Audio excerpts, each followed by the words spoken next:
Freedom's making his pre-vomit noises. My name is Jill, and I am traveling with you onto this idea of what I'm calling road culture. And what I want to talk about today, it's part of a series, The Road Less, which is really about living tiny, living small, and creating a new culture around mobility, is the makers movement going mobile. And there's lots of people actually doing this, so this isn't something new. We touched a little bit on tools in a previous video, but I want to develop that a little bit more here. It's the part I am almost most excited about. So we're going to take a deep breath, talk about it on the other side.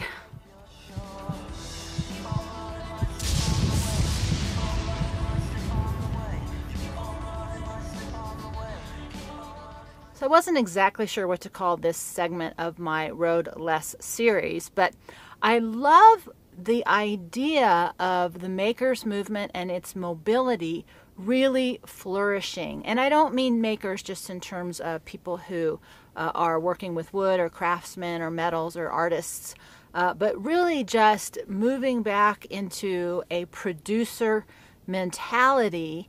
And it's the way it used to be. A lot of the trades traveled because a small town couldn't sustain a full-time tradesman. And I've talked about this in a previous video, but I wanted to include it in this segment because part of less stuff is you can't have a tool or a piece of equipment for every single need. And that's been a huge issue in terms of what to keep for me, what to give away. Before I left, I converted this trailer. So I did the renovation myself on this trailer, and I had all the tools and the equipment I needed to do that, in addition to a place, but that's a separate story. But I couldn't take everything with me, and so I got rid of quite a few of those tools. Although tape is the go-to when it comes to fixing the tiny trailer. The aluminum tape, actually. But it's a very difficult question, and what I've really come to know is I can't bring everything with me. I can't fix everything myself. I can almost fix everything myself, but even looking at doing the horse trailer, there's welding. I've not welded before, and I don't have welding equipment, and I don't really have a place I can weld. There's just too much hay and straw in the barn. There's actually quite a few reasons, so I don't want to get into you should in this part of the video. But I love the makers movement, and I've seen a really good marriage with people who are producing crafts or tools with Instagram and also with Etsy. Etsy is sort of is a little bit like eBay, only you set up your own store. People are making amazing, amazing things. I'll have that link below if you haven't ever been to etsy.com.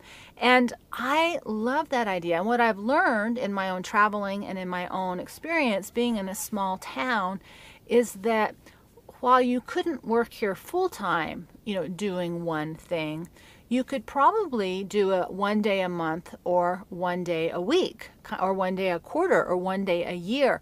You could create a whole revenue stream by having a craft, a skill, or a trade and going mobile with that. And with social media, it's become so much more doable. I don't do Facebook, but my understanding is people are buying and selling and doing all kinds of things on Facebook too. That we've really created this system that would support a major cultural shift back to having mobile tradespeople. And I remember seeing, I think it was a show, Everwood. It was a therapist, and she had an RV, and she drove around in her RV, and she did her therapy sessions in the RV when she would go into the town. And so I see this as a wild and infinite possibility. In addition to that, I also see creating the systems to support that, especially in how we design our mobile living spaces. And, one of my personal goals for the horse trailer is to create a exercise space / studio, because I also have done some personal training, rehab kinds of things. That's one of the side jobs I do. And plus, I want it for myself. And I want to create a more comprehensive digital studio so that I'm not in the corner trying to get all this stuff done. Because those are the two primary things I want my personal trade and skill set to travel with or to live with. And I think that's sort of the second part of this message is how can we design systems of living that really support whatever our skill set is and still want to live in a nomadic way. And I think, it's really difficult if your skill or your trade is bulky. I think some of the artists who do like ceramic on the wheel, the potter's wheel, or if you have large sculpture or things like that. One of the thoughts I had is that you have a home-based anchor place as a studio. We have this great place in town that has underneath it, a bunch of artists came together and they bought it, but underneath are all these sections. So you could rent your section and come in, 2 or 3 times a year and produce your craft and then travel with it. There's just an infinite number of possibilities. One of the biggest growing industries is home care, home health, hospice care, and converting your van into a mobile caretaking unit, not bringing people in to take care of them. But if you've ever done home health or you've ever done caretaking, having a sanctuary is an awesome idea. But especially for when you're living out or working out in rural areas, there's an amazing amount of transportation that needs to go between jobs, and you can't run home and there's not an office.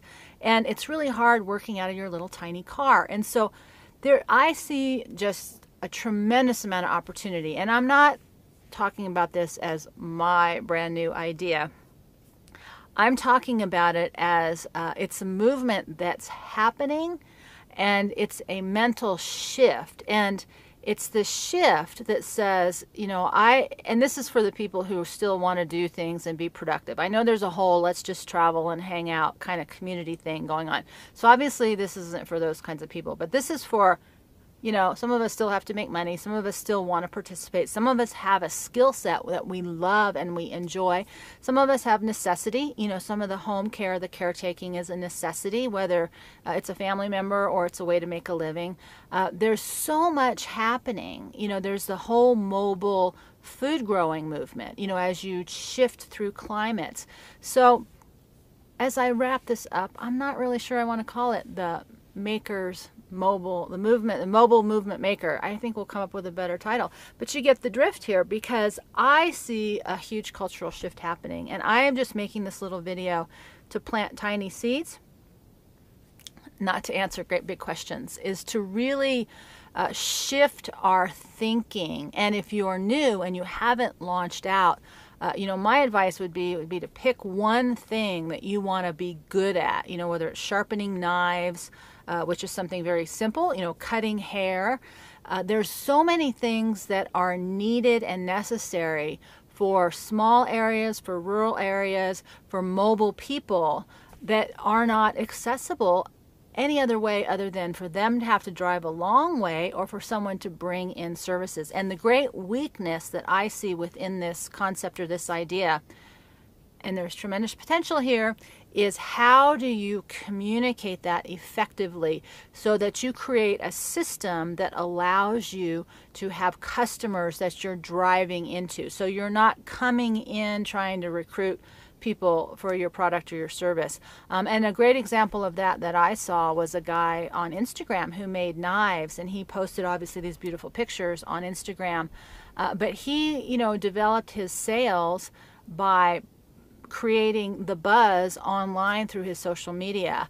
And so, some of us make things that you can't ship. He could ship a knife, but if you have a product or a service or a way to contribute to community or society that isn't something you can ship or sell, the missing piece that I see is how to communicate that you're coming to town. And in a perfect world, if it was really fun, it would be a culmination. It would be like they do the van builds in some of these remote areas where everybody comes together and that period of time is about a van build.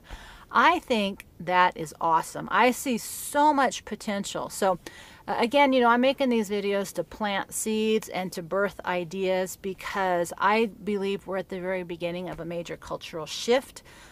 I think it's awesome.